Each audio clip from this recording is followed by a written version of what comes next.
Mr. Jonathan Conricus, all of the Israeli cabinets have genocidal language. We should start asking, why are we funding this? I think you should update your poison. I've heard it a million times. It's interesting for me to hear that from an Egyptian.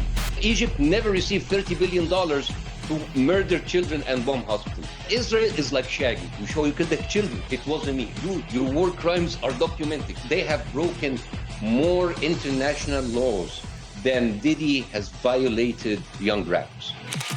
I'll give you credit for saying catchy things and sound bites, but in terms of actually knowing what's going on in Gaza, you have no clue. 3 months of starvation, that is nonsense. You know how many videos I've seen of FAT Gazans, of fat Hamas fighters? Dude, we gave you $30 billion to bomb children, and it's not enough for you. At least when you pay a dominatrix, you know that you're getting fucked.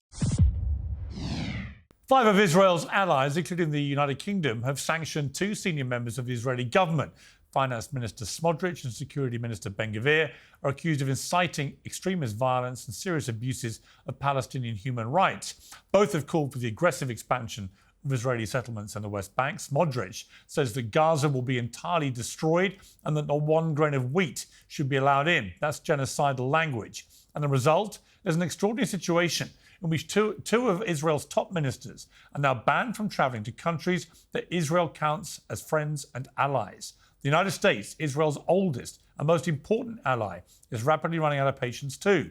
President Trump might be the only person outside of Israel who can end this war. This week he called Netanyahu to tell him that a ceasefire and a hostage deal are not enough. He expects the war to end.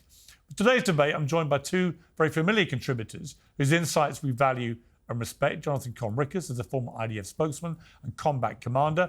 Bassem Youssef is a satirist, a former surgeon, and a figurehead of the pro-Palestinian movement. Both have spoken a lot about October the 7th and the long history of the war and indeed the conflict. So we're going to focus on what's happening now and what needs to happen next. Jonathan will go first. Bassem will respond. We'll try to give both of you equal time and a statement to respond to. So let's get into this. Jonathan Conricus, first of all, your reaction to this pretty unprecedented news that 2 Israeli senior ministers have effectively been sanctioned by some of Israel's closest allies. Yeah, it puts into question if it really is a close ally. And I think I'm very disappointed. I think it is egregious. I think it's wrong. I think that decision is hypocritical. I think it is unfair and probably impossible standards that are only applied against Israel. And I think it is very unhelpful. And I think that Secretary of State Marco Rubio said the same words, very unhelpful for the UK and a few other countries to gang up against Israel and to do that. I will say that I didn't vote for either of those 2 ministers, and I probably don't share many of their views and definitely not their language and style of communications. But I will say that they were democratically elected, and that in Israel, which is more than I can say about a lot of people and so-called leaders in the region who are not under UK sanctions, and I think that they represent what their voters feel. Now, without espousing and supporting specifically what you quoted Bezalel Smotrich saying, when it comes to humanitarian aid, I think there's a bit of irony here that he is now sanctioned after he himself, as Minister of Finance, signed the budget that pays for humanitarian aid that is now being delivered to Gazans. As far as I know, more than 14 million meals have been provided by Israel and the Gaza Humanitarian Foundation over less than 2 weeks, directly to Palestinians, without Hamas or their front organization UNRWA being able to touch, contaminate, control, and divert the aid. And I think that is a positive development, welcome. I think that it is late in the game and we should have done it earlier. But I'm happy that it's being done now. I'm happy on 2 fronts because 1, there is a need for food to be provided, and 2, it undermines the control and the stranglehold that Hamas has over the Palestinian population. Okay. And I would also say under the same, just one last thing, Piers, under the category of hypocrisy, I've read so many tweets and statements by so-called humanitarians who claim to care about food and the humanitarian situation in Gaza.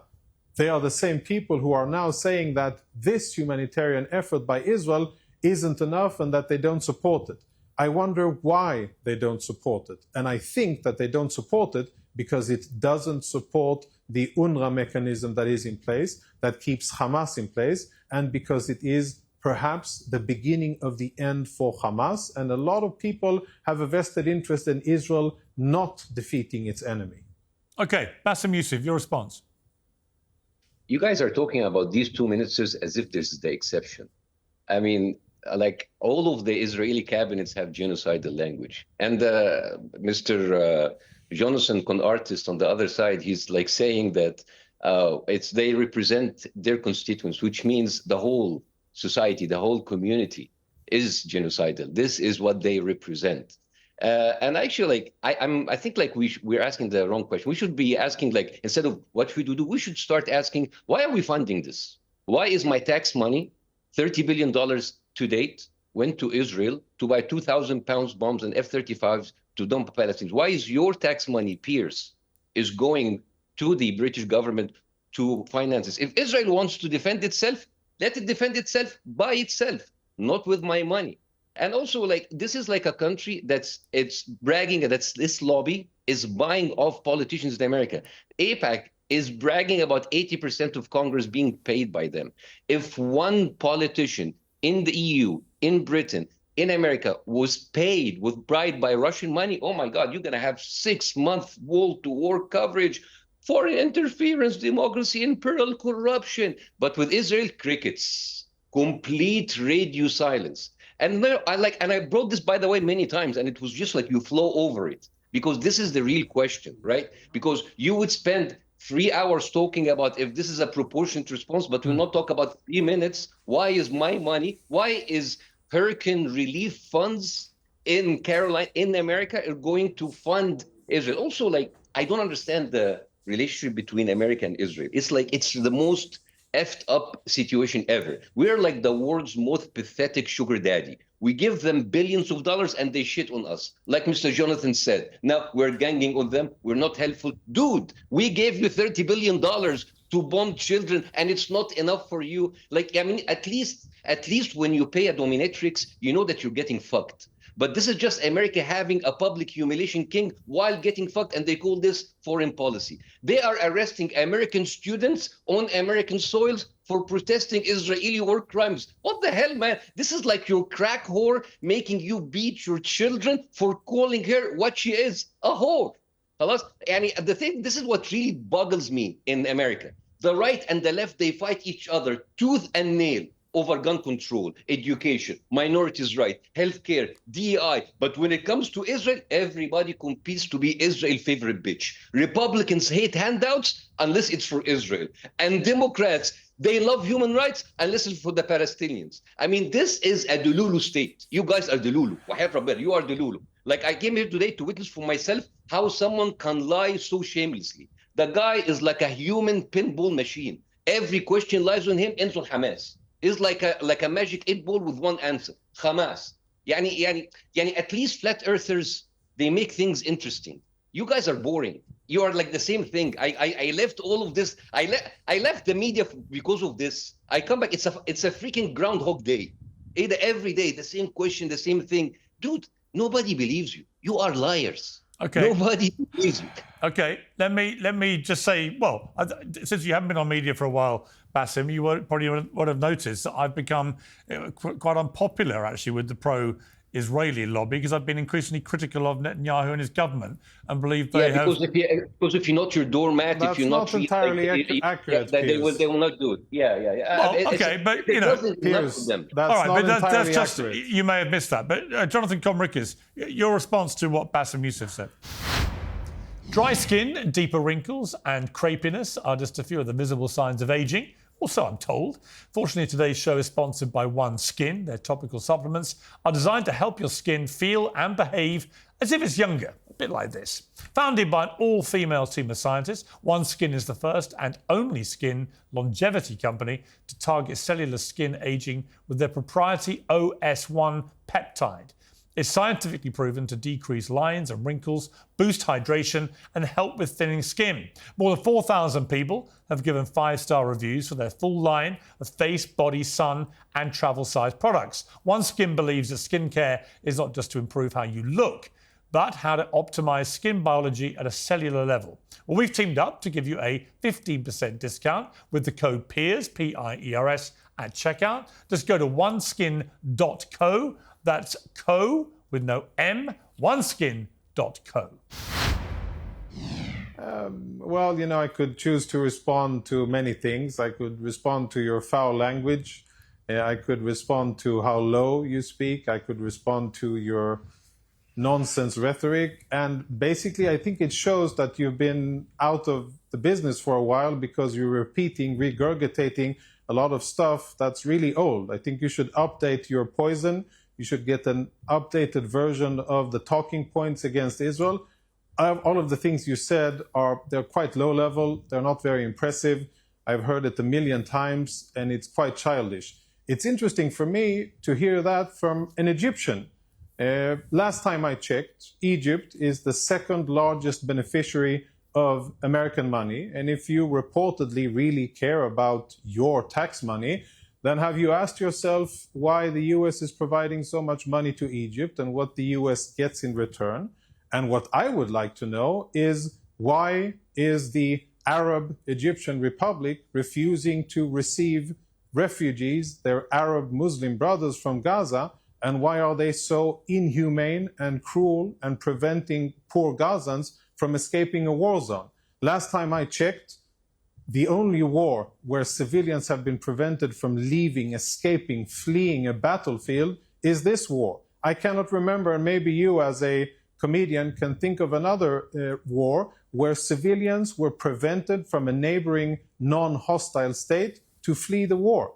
I cannot remember any such thing. And I think that the country where you come from has a lot to answer from. I know that you're more confident in bashing Israel and talking conspiracy theories and AIPAC this and that and all of the other nonsense that you regurgitated. But let's talk about Egypt. Let's talk about their responsibility. Let's talk about US funds to Egypt. Let's talk about their cruelty. Let's talk about how they have prevented humanitarian access to Gaza. Let's talk about the fact that they have built the world's biggest wall that dwarfs the Chinese wall and all Israeli security walls between Gaza and Egypt. Why did they do that? Out of Muslim compassion? Out of care for humanitarian rights of their Arab brothers? No, because they want the poor Gazans in, and because they know that programs like this one and other programs will support Hamas propaganda and will blame Israel for what's happening, when in fact Gazans should have been evacuated out of Gaza in the second or third week of the war. We would have defeated Hamas quickly and with far fewer all right, but just to be clear, Jonathan, casualties. Just to be clear, programs like this one, hosted by me, which is the point you're making, I think, I'm afraid, I take exception to a 3-month policy of starvation of a populace that's been relentlessly bombarded that includes so many children. That's my problem. And I think that the war aims, the stated war aims of Israel at the start of this, which was to eliminate Hamas and to get the hostages released, neither of those things have happened. All that's happening is more and more civilians are getting killed in the process of going after the Hamas terrorists. And you've taken also, as a government, to starving already impoverished children. And I just find that unconscionable, as indeed, by the way, do 2 former Israeli prime ministers who've gone on record as saying that. And there was a very powerful piece by a Jewish writer, Thomas Friedman, in today's New York Times, saying Israelis, diaspora Jewry and friends of Israel everywhere need to understand that the way Israel is fighting the war in Gaza today is laying the groundwork for a fundamental recasting of how Israel and Jews will be seen the world over. And he doesn't mean in a good way. He means in a very bad and serious and potentially dangerous way. So yeah, this program has evolved. It does stand for that. Campaigning. Well, I'm going to go to Bassem for his response. But since you brought that up about this program Piers, and what it represents, 10 allegations against me, and I don't get to respond. Okay, well, I'm going to let Bassem respond. But that is my response to what you said. So Bassem. So I didn't, finish making a coherent sentence. Well, let Bassem finish first. By all means. I didn't interrupt you. All right? You asked me about Egypt, I'll answer you about Egypt. You didn't, Egypt and I appreciate takes that. 1/3 of the aid that Israel receives, while Egypt have 10 times the population. Egypt never received $30 billion to murder children and bomb hospitals. Egypt was never allowed to have the privilege of having more than 58 vetoes in the Security Council, right? And also, why doesn't Egypt take Palestinians? This is like someone going into Fifth Avenue, shooting someone in the face, and it's like, why do the neighbors don't bury the body? You're the guys doing the killing, not Egypt. So stop talking about Egypt. Anyways, and I would like to, like Jonathan and his likes, to please stop Zionizing us. Stop the Zionizing. Zionizing, it's a verb, which means to gaslight someone with such shameless, narcissistic, psychopathic audacity that you deny reality to their faces while simultaneously playing the victim, engaging in endless circle debates that go nowhere and displaying a complete loss of empathy and basic humanity, right? Remember, Piers, why the first video went viral? Because I called Israel a narcissistic, psychopathic behavior that fucks you over and then makes you think it's your fault. Because this is what Israel does. It didn't happen. And if it did, you're remembering it wrong. And if you're not, it's your fault because you're looking into my phone. Narcissists lived in their own made-up reality. They don't share your reality. They live in their own custom-made universe where facts are negotiable and truth is whatever serves them in the moment. And when it comes back and when you corner them, they throw tantrums, accusation, Hamas, anti-Semitism, full victimhood mood. And it's pointless to debate with them, right? Because take him, for example, and the likes of him. You show them a video, it didn't happen. You show them UN reports, these are lies. You mention international law, it's complicated. You get testimonies on the ground from doctors and nurses at Hamas propaganda. We saw it with our own eyes. Your optic nerve is anti-Semitic. Like Israel is like Shaggy. We saw you won the hospital. It wasn't me. We saw you killed the children. It wasn't me. Dude, your war crimes are documented. Hamas propaganda. Also, it wasn't me. There is no point of debating gaslighters. We have 4K videos, satellite imagery, and your own soldiers posting on TikTok bragging about killing children. But of course, yeah, the entire planet is having a mass hallucination, right? This is like Israel has the same credibility as a Ponzi scheme. Right? This is what I'll give you an example how delulu is Israel, right? Israel calls itself, I mean, he was in the IDF and he tell you, the most moral army in the world. Also, they call themselves the most vegan army in the world. So Jonathan here is representing an organization that is both vegan and genocidal. Yani, we will not eat chicken, but inshallah, we will bomb a hospital and barbecue it. Do you see how fucked up is this? This is like calling Jeffrey Dahmer the most vegetarian serial killer in history. Right. Okay. And this is but one more thing. Does any army in the world call itself moral? This is another trait of narcissistic psychopathic behavior because they project to the world the exact opposite of who they are. If they lie, they brag about being honest. If they cheat, they brag about being faithful. And if they are cheap, they brag about being generous. And if they are criminal, genocidal, they brag about being moral, the most moral actually. Okay.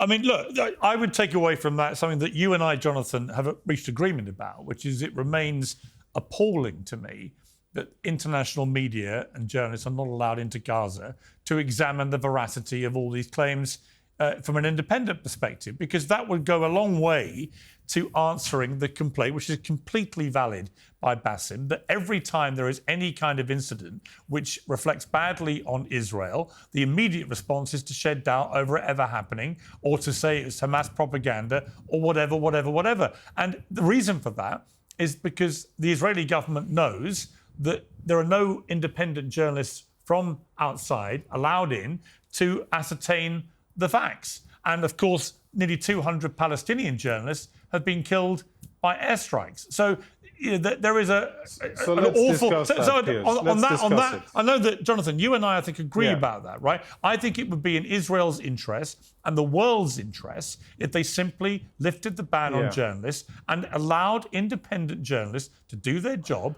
and verify all these things that are happening. I mean, you agree, right?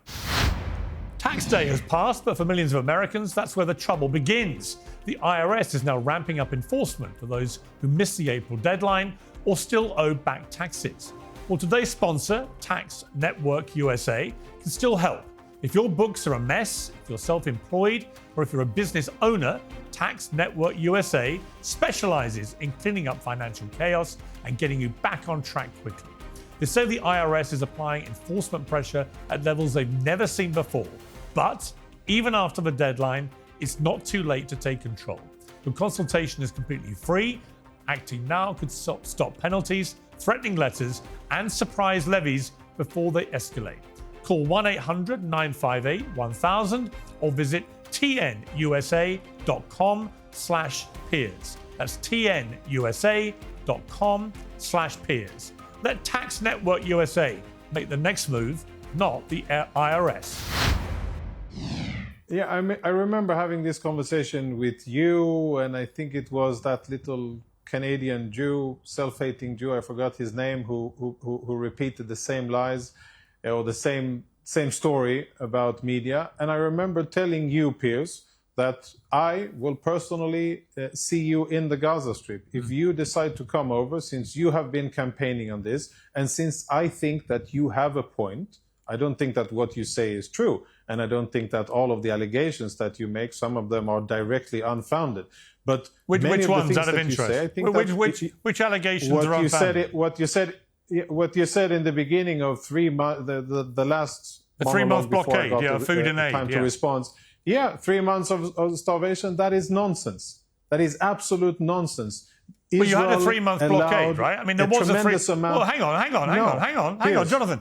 So let me explain. You asked, you did your monologue. You say nonsense, but there was a don't keep talking. And if you'll allow there was me to a 3-month blockade of food Piers. and aid. You accept that? Yeah, Piers, I listen. We both know that I cannot be in a shouting contest with your mic with this situation, so I'm not even going to try. Of course you can, but you can't just dispute there was a... No, I'm not. You have to agree there was a 3-month blockade. I will tell you what there was. There was, before that, a ceasefire which was violated by Hamas when Hamas refused to turn over hostages and to agree to the deal that was presented by the US with Egyptian and even Qatari support. Hamas refused to hand over those hostages and to continue the ceasefire. The ceasefire was ended and Israel returned to fighting. Now, during the ceasefire, Israel literally pumped the Gaza Strip with international aid. Not because we very much wanted to do so, because those were the conditions of the aid. What happened when the ceasefire ended? Administration. What happened when the ceasefire ended? When the ceasefire ended, Israel stopped allowing that because fighting continued. And Israel killed 300 people. Really, it was reported the next day, Israel killed 300 people. But here is the really important part. I don't expect even you to try and explain they were all terrorists, right? So they killed 300 people the next day, and you launched, and the Israeli government launched a 3-month blockade of food and aid. These are simple facts. And Israel did indeed stop providing aid to its enemy and to the population there. But it was not a tactic of starvation. Nobody is starving in Gaza.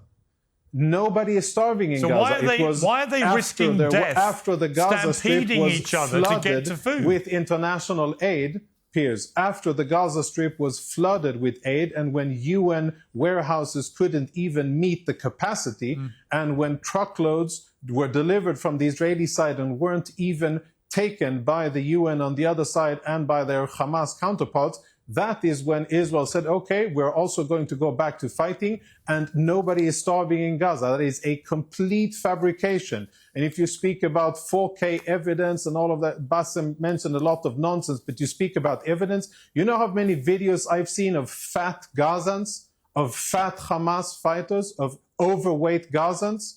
Do you know how difficult it is for an Israeli to believe that Gazans are starving when I see in social media that there are open hotels, that the markets have fresh produce, and that I know the amount of food that is coming into the Gaza Strip? So allow me to question and doubt everything what you say. Ya Habibi, allow me to question and doubt everything that you say, Mr. Comedian Bassem. And because you don't have standing, you don't have knowledge, you're outdated, you're repeating. I'll give you credit for saying catchy things and sound bites. You do that very well. But in terms of actually knowing what's going on in Gaza, you have no clue. You're a complete uneducated person who is just regurgitating monologues and catchy names and Hamas popular propaganda, yeah. culture at And you Israel, don't think but that you have branding no clue what's Gazans a going bunch on of in fat Gaza. people who aren't starving? You think that's not a catchy little phrase This is the to get funniest attention? shit I've ever heard. I mean, come on. Like, Really, Jonathan? You're reduced to saying that all Gazans are so overfed, they're all fat. Come on, man. Send them treadmills and pelotons. Piers, the only really skinny people that I've seen in Gaza, you know who they were? They were Israeli hostages that were starved by Hamas. They are the only skinny people, malnourished and tortured people that I've seen coming out of Gaza. They are the only ones that have been really malnourished. All the other ones that I've seen, and believe me, I have watched hours and hours of footage of Gaza that none of you have taken the time to watch, and I've seen a lot of healthy and some of them, yes, overweight. To verify whether there are actually any starving people in Gaza. Why don't you, if you're so right, and all the Gazans are incredibly fat from all the extra food they've been eating. No, that's not what I said. You did, Piers, actually. I didn't then say why that. don't you let the journalists... No, I didn't say that. I said that I've seen and we can Gazans. analyse just how many fat people in Gaza there are who've been overfed in the last few months. And we can analyse how many times... UN organizations have weathered the thing is, Jonathan, you can say what the hell you like, famine. but we can't verify it, can we? You won't let journalists get in to verify it. I'll say it now. I'll say it now a fourth time, Piers. I will invite you personally. I am inviting you personally a fourth time, and I've said it. I think 3 or 4 months ago when I was last before that on your show. I said, Piers, I agree that you should be able to get access to it because you have been campaigning. And you would let me go anywhere in Gaza, or would I have to be directed to where you want me to see? And make sure that you would get access. Yes. Yeah. No, I would make sure that you get in and that you get the opportunity to speak with Palestinians. Yes. All right. I think that you would have a good opportunity to do it. I was promised Bassem, your response. I've spoken for 3 minutes or even less, and the rest he's spoken. This is unfair. Like, come on, guys. Well, you had equal time until that last exchange where I was arguing with him. So now you can respond, Bassem. So first of all, Israel is known. They have broken more international laws than Diddy has violated young rappers. Right? This is bullshit. Right. This is the problem with debating with pathological liars than him. It's like trying to nail jelly to the wall. It's messy, it's pointless, and everybody watching knows that you're wasting your time. Pathological liars don't argue with you. They argue to exhaust you, right? The whole point is to drag you into pointless and a maze of circular logic that you either give up or you lose your temper, right? You present evidence, they question the source. You give them the sources are biased. You show them video footage, the footage is taken out of context. You give them the context, it's complicated. For them, truth is not a destination. Truth is a moving target, right? Everything can be always debated, including gravity, right? Reality for them is another opinion. War crimes becomes allegation, genocide becomes a conflict, dead children becomes casualties in a very sad, complex situation. Words have no meaning anymore, right? So they do all of that while maintaining this calm, reasonable demeanor, like him. He has like a resting genocide face.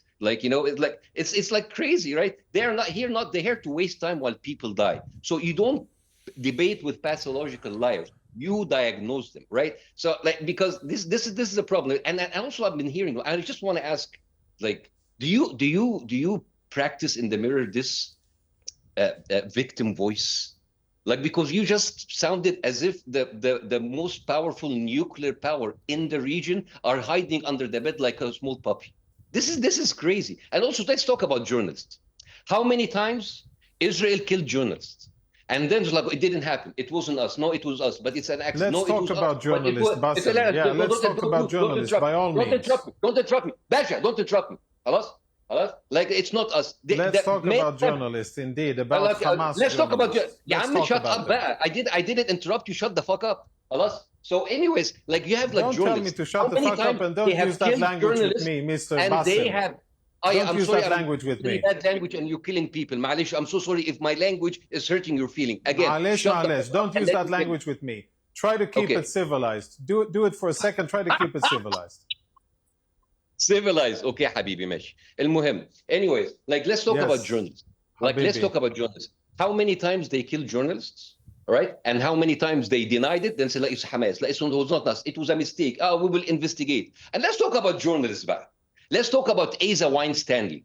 A British journalist in London, his house was raided by British police for writing and exposing Israeli war crimes, for exposing their claims on October 7th, for exposing the rape hoax. He debunked the rape hoax. He exposed the Hannibal Directive. This is a guy sitting in London talking about a foreign country, and he was raided by British police. So I want to ask everybody who cares about freedom of expression, including you, Piers, like, shouldn't you be worried that one of your nationals, a British journalist, he shares your same profession, to be raided by London police and his equipment taken away for writing about a foreign country? What does this tell you about England? What does this tell you about Israel? What does it tell you about the so-called freedom of expression in the West? Right? So this is the problem. Like, this is the problem of dealing with people. So let me ask you a question, Bassem. Let me ask you a question, because I've given Jonathan a hard time. I think he's deserved it after some of the things he said. And let me give you a different type of question. The Israelis say, and have said from the start, all that has to happen is Hamas release the remaining hostages. And they have steadfastly refused to release the people that they kidnapped on October the 7th, 2023. Why don't they release the hostages? And do you condemn them for not releasing them? You see, this is the problem. Is that going hard on him, Piers? Really? Do you condemn Hamas? Seriously? Your voice is annoying. Stop. Your voice so is annoying. Yours, but that's okay. Maybe. But I manage. I know. But you know what? People pay to come to my shows. They wouldn't pay to come to yours. Anyways, so here's the. I'm not going to go into a pissing contest with who's a better comedian. Because you will lose. You can have that title. You can be a satirican. You will definitely lose. Answer my question. Okay, so here's the thing. Let's talk about credibility. Like, this is what Israel claims. Why would I believe anything that Israel says? Piers, did you ask him a question, or is this another monologue? I do want an answer to the question, Bassem. I think that's only fair. Right? I mean, it's a very straightforward question. I'm telling you, this is Israel claims. Why do I believe a liar? Israel has lost its... Israel has... Well, you don't dispute there are still hostages, do you? Or do you? Yeah. These negotiations have fallen many times within the government because people inside the Netanyahu government didn't went through... Yeah, but that wasn't the question I asked you. You have testimonies from... But hang on, Bassem, that wasn't the question I asked you. I simply said... Why haven't they released the hostages? And do you? You can ask Hamas for this, because I'm not a Hamas let me remind you. And do you condemn Hamas for not releasing them? Oh my God! Do you condemn Hamas? Yes. I condemn Hamas. This is great. Even if they have hostages, even if Hamas was a vampire sucking baby's blood, what is happening there is not justifiable. You do not destroy a whole population. That's a different question. It's a different question. Bassem, that's a different question. And I agree with you. By the way, Bassem, I agree with. I actually agree with you. But my question is very simple. Should Hamas release the hostages, and does the fact they keep refusing to, do you condemn that? A simple question. Yes. Well, here's the thing. Hamas have agreed to, again, I'm not a Hamas representative. I cannot speak for them. But we all know that Hamas has agreed. And Israel comes. No. Israel has sabotaged this deal many times based on testimonies from inside the Israeli government and from the family of the hostages. Israel is the one that's been sabotaging this. But answer my questions. I am answering your questions. You're not. It's not that because Israel has sabotaged. Should they release the hostages, and do you condemn them for not releasing them? Of course they should. And do you condemn them for taking the hostages and not releasing them? I condemn Hamas for not releasing the country, and I condemn Israel for keeping more than 25,000 hostages in Israel. Half of them is women and children, right? And it is, again, let me go back to my point. Credibility. Israel has lied many times. You have the Prime Minister of Israel, Benjamin Netanyahu, went in front of the UN right before they bombed Lebanon. And he said every house in South Lebanon, in their kitchen, in their garage, harbors a missile for Hezbollah. If this is not comedy, what is this? How can you believe someone who said something? Have you been to southern Lebanon? And he said, have you been there? Do you know anything about it? No, yeah, of course, don't say that. Have you been there? Do you know anything about it? Out of the three of us, I'm actually the only guy who's been there. You haven't been there. You don't know about it. I'm quite sure that you haven't seen intelligence about Hezbollah operations. And I'm quite sure that Piers hasn't either. I can tell you that I've seen it with my own eyes. Yes, I have seen tunnels underneath houses in Lebanon. I have seen houses that Hezbollah used for military purposes. And when you speak about lying, well, at least you should have something to back up your claims.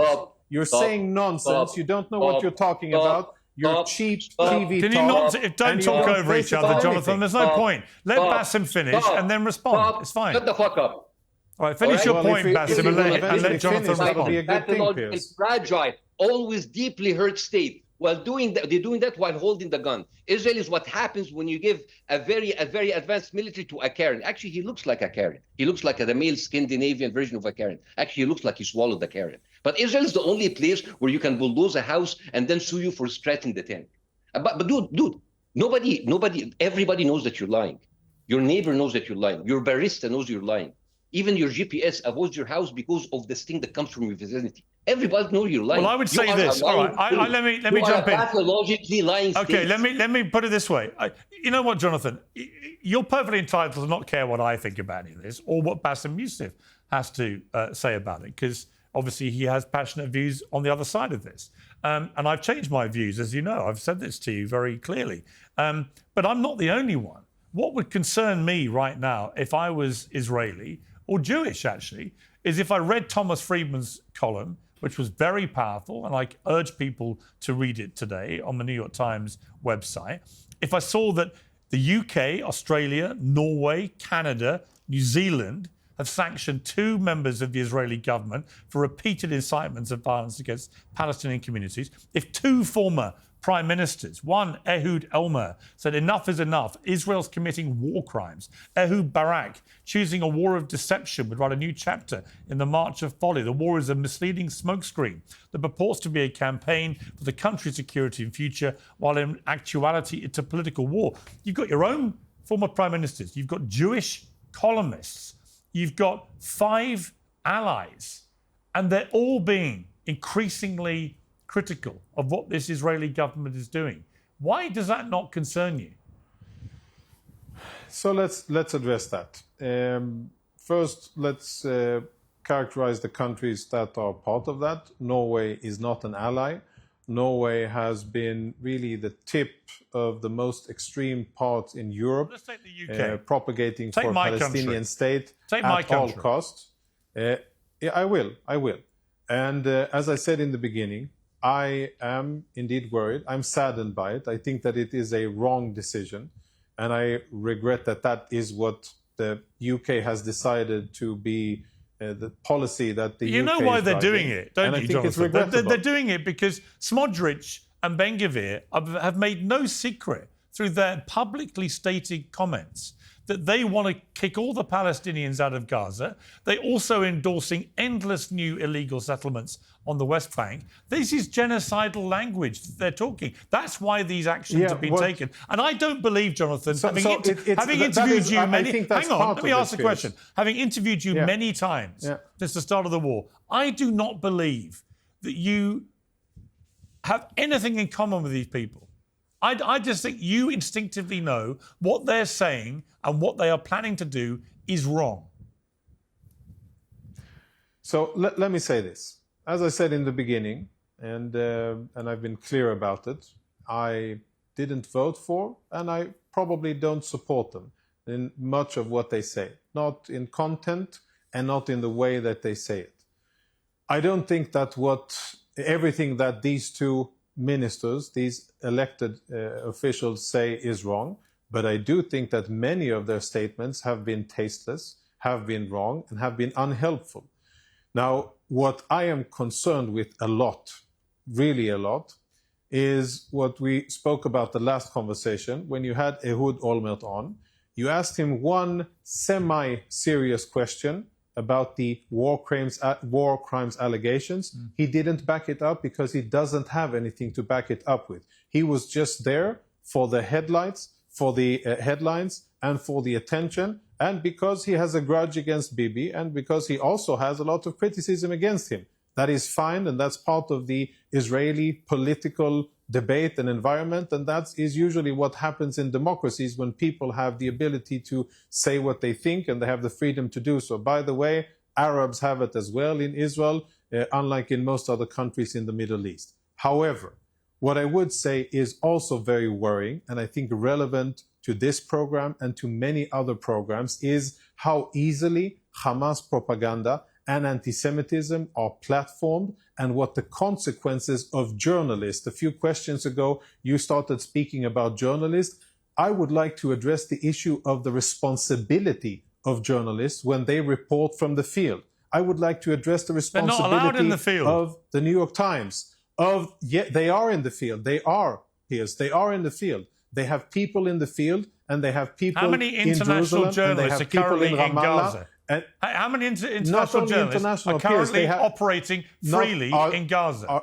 Why would you diminish the importance of Palestinian journalists I in asked Gaza? you how many international journalists. Why would you unqualify them? You killed them. I didn't. You killed them. I said, how many Well, international well, journalists are in you can Gaza? see, Answer, you can see no, who is reporting. None. Nada. Yeah, you can see, but you can see who is reporting. All of the major networks are reporting from Gaza. If you don't like the editors reporting from Gaza, then let international journalists in. But you won't. And there's only one reason you won't, because you don't want journalists. You don't want journalists to actually report what's happening. Piers, you would rather smear all Piers, Palestinian journalists and as we Hamas. are in agreement. Piers, we have covered it, and I have already said that we are in agreement that you and I have said to Israeli counterparts of media that I think we should allow journalists in. We have said that, and I think you don't need to use it every time I start to make an argument of something that is remotely and you inconvenient. keep questioning the integrity of Palestinian journalists who are getting killed in large numbers, record numbers, in fact, but you won't let the international journalists in. And I will continue to do that, Piers. Yes, and I will continue to question the veracity but that's of very easy to do, isn't it? Palestinian so easy to smear Palestinian journalists who are dying in large numbers because you won't let any other journalists in. So you say all the ones that are there are pro-Hamas. Piers, you smear there is a them lot all. of reporting from Gaza. There is a lot of reporting from Gaza, and really, I think it's fine that you have a point to make, but you cannot say that every time I open my mouth and I speak about press coverage or falsifying reality or repeating Hamas propaganda, that cannot be the answer that you use each and every time that I make a point about reporting. Actually, it can. And responsibility because it's of one journalists way. and editors. It is no, actually I it can. cannot be. I can, it cannot Jonathan. be, I'll tell you Piers. why I can. No, it cannot be. Let me answer. No, I'll tell you why I can. You can do everything. I'll tell it's you your why show. I can. But at because the end of the day, I think responsibility goes both ways. Let me answer you. Yeah, let me answer but responsibility as a journalist answer you. also Stop goes talking both and ways. let me answer you. Right? This is the reason I can. By all means, Piers. Because ultimately we've got to a place in this war where Israel denies or casts doubt over anything that happens which reflects negatively on the IDF or the Israeli government. Anything. It's all just dismissed as it didn't happen like that. That's also we'll not launch true. an That's internal not investigation true, ourselves. If we're honest, blah, blah, blah. that's not true. And so the overriding answer to all of that problem, to all of that, to get to the truth, to get to the bottom of it, is let the international journalists in. So I will keep saying it until it happens. I know you agree with me. I know you agree with me, Piers. but That's you fine. agreeing with me doesn't make it change. Yeah. Okay, well, yeah. As I said, you can keep on saying it, but I would keep on saying that I think journalists and editors have responsibility for the lies that they spread and for the anti-Semitism that they help flame. And I think that we see that. Jews, when you speak, you expressed concern and you asked me how I feel as an Israeli and as a Jew about what people say and about the situation. I am concerned, without even a drop of cynicism, about what you said. And I think those are serious issues that this government needs to answer for. But I will also say that I am very concerned with the ease and with the negligence that I see journalists and people with access to microphones, how they just spread falsehoods, libels, and lies about Israel and about Jews. And I see the real world consequences of what happens when Islamists and Palestinian supporters and Hamas supporters and all of the other bad apples that have embedded themselves in Western society are allowed to take the streets in London. I'm going to get a Bassem. Take the streets in New York. I'm going to get a Bassem to respond, but I would just say on that point, I myself have seen in the last 2 weeks that if you dare to criticize the Israeli government in a way that almost everybody is now doing, by the way, whether it's former Israeli prime ministers, whether it's allies of the country, you name it, people are queuing up to criticize the Israeli government. But when I did it, despite having defended Israel's right to defend itself for many, many months, as Bassem knows, we argued about it, that I was immediately accused of being a Jew hater and an anti-Semite. It is a deliberate campaign. Piers, that's not accurate. It was a deliberate campaign to shut me up. It was a deliberate campaign to stop me criticizing the Israeli government by branding me a Jew-hating anti-Semite, which anyone who's watched this show from the start of this war knows is complete nonsense. Right, Bassem, your final word to this. That's not truthful. Well, it is true. I read it every second on social media. I saw myself being accused of being a Jew-hating anti-Semite. The criticism against you was, Piers, you know that the criticism against you wasn't because you have criticism against Israel. It was because how you spoke to Natasha, the tone and the demeanor. It wasn't the content of what you said. Which I make no apology for, by the way. How you spoke. She is a barrister for a group called Lawyers for Israel. She's not an impartial horse in the race. She's supposed to be an international barrister. If she can't take tough questions or being challenged or being interrupted by a journalist, she's in the wrong job. Right, Bassem, your response to Jonathan. To round off. Bassem will now be allowed to speak without interruption to finish the debate. Bassem. First of all, Piers, welcome to the behavior of narcissistic psychopath. They love bomb you, and then when you make a single criticism about them, they go all flip like bad shit on you. Welcome, Habibi. Also, like Jonathan, overuses the word anti-Semitism so much, it's like a used condom at this point. Completely stretched out, lost all its protection, and nobody wants to touch it anymore. Jonathan uses Hamas more like a crackhead uses excuses. Right. And let me tell you about things from the ground. I'm coming to London, by the way, 19th of July. There is a big concert called Voices for Solidarity. They are organized by health workers for Palestine. Right. These are people that were on the ground and they saw with their own eyes and they have testimony. I would love you to actually host some of them. So if you want people from the ground, so they tell. But of course, it's going to be like Hamas propaganda and all of that. And also what's really have been bothering me about all of this is the reset. It's as if the media is living its own Groundhog Day. Everything resets, right? Like Western media has the attention of a TikTok algorithm. Every discussion starts from zero. Every crime exists in a vacuum. Every pattern is like coincidence. Like, oh my God, those Israelis there had really bad luck with these accidental hospital bombing. What the hell?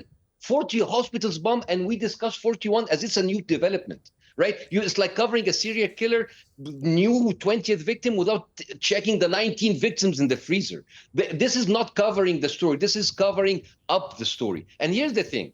Nobody believes you, Israel.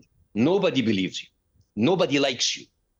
No matter how much media covers for you, no matter how much politicians you buy to parrot your talking points, no matter how many fake influencer you hire to whitewash your face, no matter how many fake Indian-based accounts that tweet for you, no matter how many European models you bring in and you pay them so they can dance with the IDF uniform, right?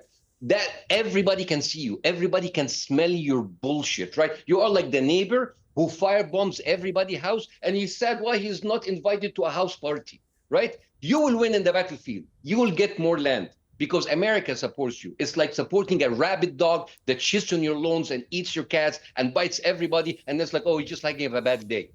You will win, maybe, on the battlefield. But everybody knows who you are. A bunch of heartless, psychopathic, demonic assholes. And that's, I don't have anything to say. Okay. Is that the end of the debate, Piers? That's the final statement of this. If you want to have a final word very quickly, by all means. I'll try to say something positive.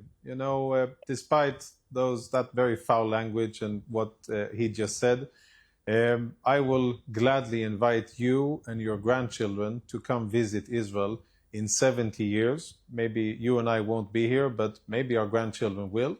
They will come to see a flourishing, democratic, free, prosperous society that despite the actions of the people like you, despite our enemies, despite naysayers, despite haters and many other people, they will see that we will continue to live in our ancestral homeland. We will continue to nourish it and love it, and we will continue to prosper and live here despite people like you. All right, but I would also like in 70 years' time to see exactly the same for the people in Gaza who are Palestinians. And that's their choice. And that has been their choice. Okay, they can have it. I would like to see that. Choice. I would like to see that kind of utopia for them as well. So would I. And for them to enjoy the same human rights that you and I enjoy. I've got to leave it there, so would I. But that's their choice. All right, we've got to leave it there. Jonathan, you had a good amount of time to speak, as did Bassem. Thank you both very much. Piers Morgan Uncensored is proudly independent. The only boss around here is me. If you enjoy our show, we ask for only one simple thing. Hit subscribe on YouTube and follow Piers Morgan Uncensored on Spotify and Apple Podcasts. And in return, we will continue our mission to inform, irritate and entertain. And we'll do it all for free. Independent, uncensored media has never been more critical, and we couldn't do it without you.